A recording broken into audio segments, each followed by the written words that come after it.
Chapter 35. Sink or float. If an object is heavier than water, it sinks, and if it is lighter than water, it floats. It is an apple. What do you think? It will sink in water or float in water? Yes, it will sink in water. It is a needle. It sinks in water or floats in water? Yes, it sinks in water.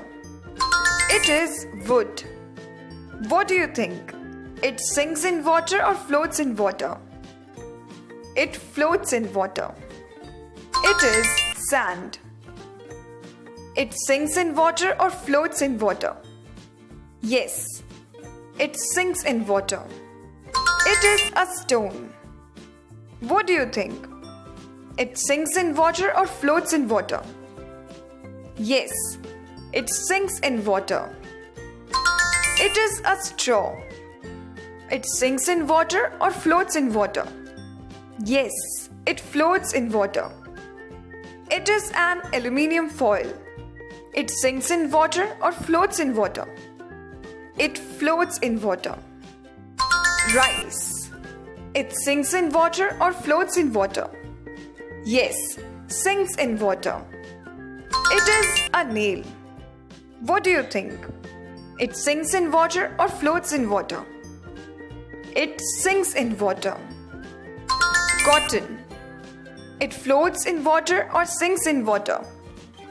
Yes, floats in water. It is a feather. What do you think? It sinks in water or floats in water? Yes, it floats in water. It is a plastic glass. It sinks in water or floats in water? It floats in water. It is a boat. It sinks in water or floats in water? Yes, it floats in water. It is a football. What do you think? It floats in water or sinks in water? It floats in water. It is a plastic chair. What do you think? It sinks in water or floats in water? It floats in water. It is a book. It sinks in water or floats in water? It sinks in water.